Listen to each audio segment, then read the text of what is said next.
Let us begin with a very terse description. Cultural Marxism is a broad term which refers to the advocacy and application of critical theory, and more generally to the cultural, political, and academic influence of certain elements within the contemporary left.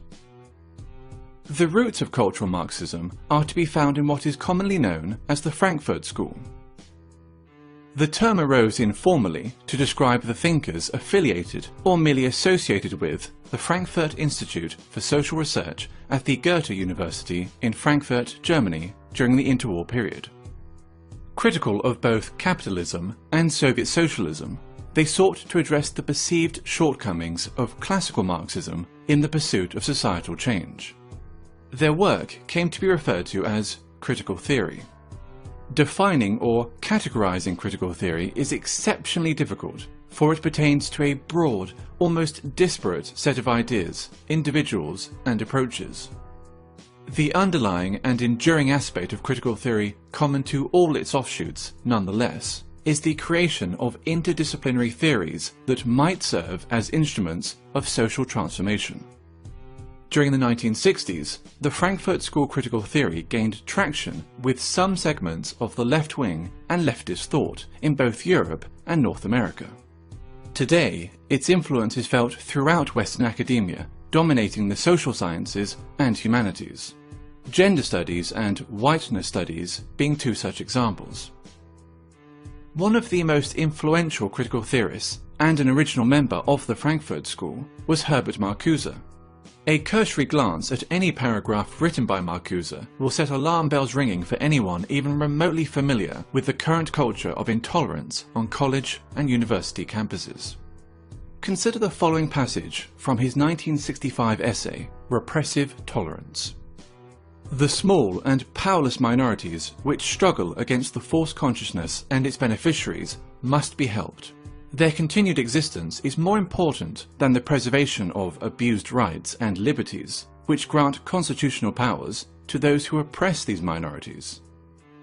Social justice, feminism, neo-progressivism, and post-colonialism, to name but a few, are all movements inspired by or born out of critical theory, and thus all come under the umbrella of cultural Marxism. Be it gender, sexual orientation, family, race, culture, or religion, every aspect of a person's identity is to be questioned, every norm or standard in society challenged, and ideally altered in order to benefit supposedly oppressed groups. Classical Marxism saw class conflict as occurring between the bourgeoisie and the proletariat, between the haves and the have-nots. Cultural Marxism views such a conflict as existing between the oppressed and the oppressors, between those with privilege and those without it. The working class has been replaced by minorities.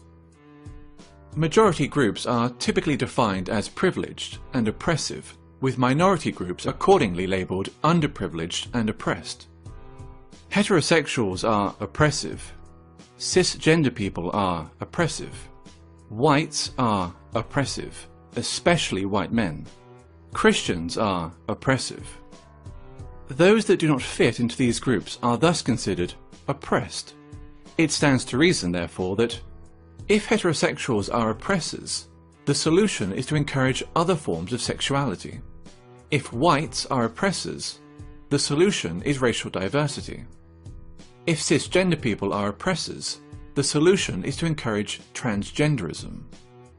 If Christians are oppressors, the solution is to propagate Islam.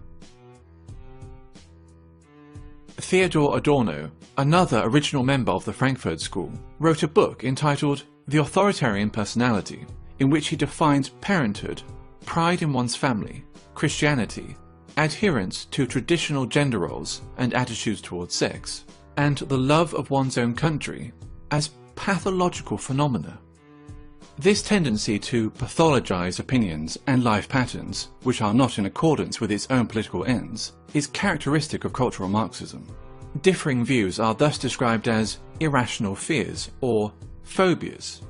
For example, a person who feels uncomfortable living as a minority in an area dominated by Muslim migrants may be decried as an Islamophobe, since wishing to live amongst those culturally and ethnically similar to oneself is considered sick and phobic. When Pakistani Muslims living in Britain, by contrast, show in-group preference, converting entire sections of a town or city into a mini Pakistan, there is no sickness, no phobia, only multiculturalism. 20 years ago, there were no Pakis here, no one was doing nothing. But now, the Pakis have made a stamp, man, trust, you know what I mean? Now, think 20 years ahead, boy, fuck knows, man, this is going to be Pakistan.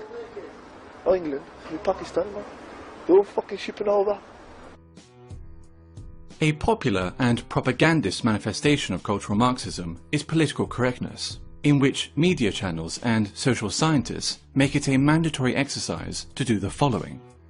Question common language. Illegal immigrants, for example, are to be referred to as undocumented migrants, while ethnic discrimination is referred to as affirmative action. Their ambition to define and redefine words can be seen as a means of controlling the discourse and altering cultural norms. Racism and sexism have been redefined as a product of prejudice plus power, which leads to such ridiculous statements as, "There's no such thing as sexism against men," and "I, an ethnic minority woman, cannot be racist or sexist towards white men." Maintain an unwaveringly favourable view of groups which are marked as being oppressed. Islam is a religion of peace.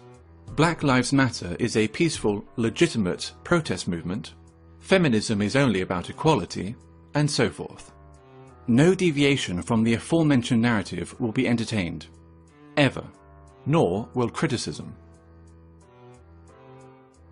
While communism, as Marx envisioned it, offered the resolution of class conflict in a utopian social system, all that cultural Marxism offers is a desolate form of eternal warfare between ever more narrowly defined groups of offended minorities. The only meaningful consequence that its wide application could possibly ever have is the marginalization of traditional European culture.